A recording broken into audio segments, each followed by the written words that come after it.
Hey, what's going on, guys? This is Gazzaplays from GamerFuzion.com, and this is my review of War of the Roses. Headshot.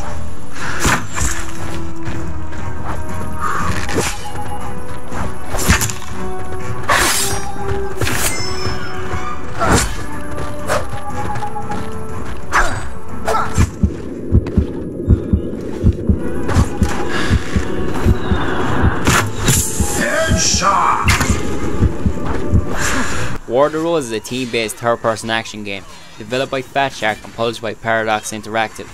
This multiplayer-only game is set in 15th century England, where two rival branches of the royal House of Plantagenet, the House of Lancaster, the Reds, and the House of York, the Whites, fight over the throne. The years of 1455 to 1485 in England is an extraordinary setting filled with conflict, treachery, and bloodshed. In the wake of the death of chivalry at Agincourt in 1415 and the introduction of gunpowder, warfare changed. The gloves came off, so to speak. The old and the new clashed on the battlefield, while personal vendettas persistently motivated the desire for war. War of the Roses sees players go toe-to-toe with their opponents using authentic and visceral weapons of the time period, including broadswords, longbows, and battle axes.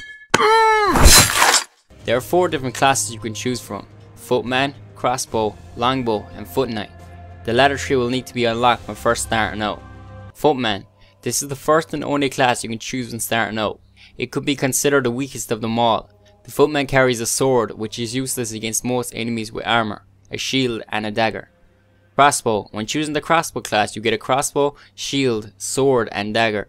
The crossbow can take some time to reload between shots, but is deadly if you hit the right spot. It also has minimal drop, so hitting far targets is easy.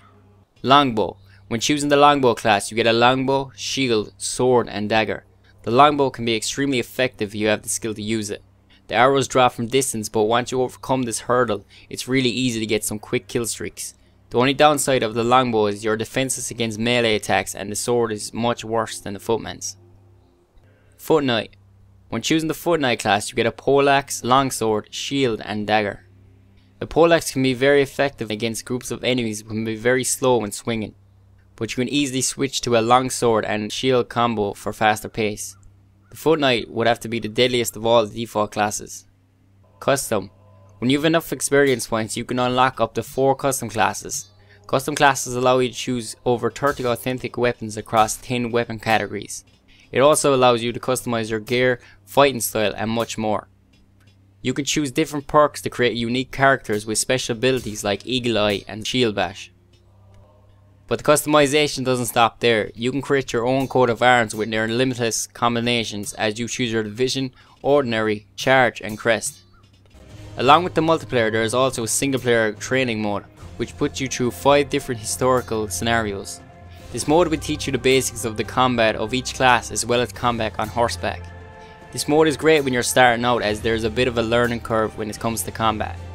The controls are simple: WASD to move, space to jump, control to crouch, and number hotkeys to switch weapons. All the combat is done with the mouse, left to swing and shoot the arrow, right to aim and block. When swinging the sword or aiming the longbow, a meter will show. The closer the 2 points are to one another, the more damage the attack will do. On the battlefield, you can revive a downed teammate or execute an enemy by pressing the E key, but doing this while other enemies are around could cost you your life. When you go down, you are given an option to yield by pressing the left mouse button or wait for a teammate to revive you. This could also be dangerous, as enemies could execute you.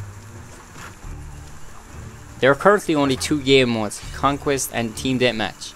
The objective of Team Deathmatch is to kill as many enemies as you can. The game ends when the bar fills or time runs out. The objective of Conquest is to capture all points and defend them until the bar fills. Cons. Lag can make the game unplayable. Texture pop-ins. Music skipping when loading new games. Only 2 game modes. Limited number of executions. Pros. The game looks great on high settings. Massive maps. 64 player servers. Very fun once you get the controls down. Executions look pretty cool. Graphics. Apart from the odd texture pop-ins, the graphics look great on the highest settings. Sound. The music skips when loading a new game. Other than that, it sounds great. I did have some server issues on the first couple of days of release and the occasional lag, but overall this game is really fun to play. I would have liked the single player campaign to give a more in-depth look at the history it's based on. This game would appeal to history buffs, team players or the hack and slash crowd. It's really worth the price of $30. I would give this game an 8 out of 10. I beg for mercy.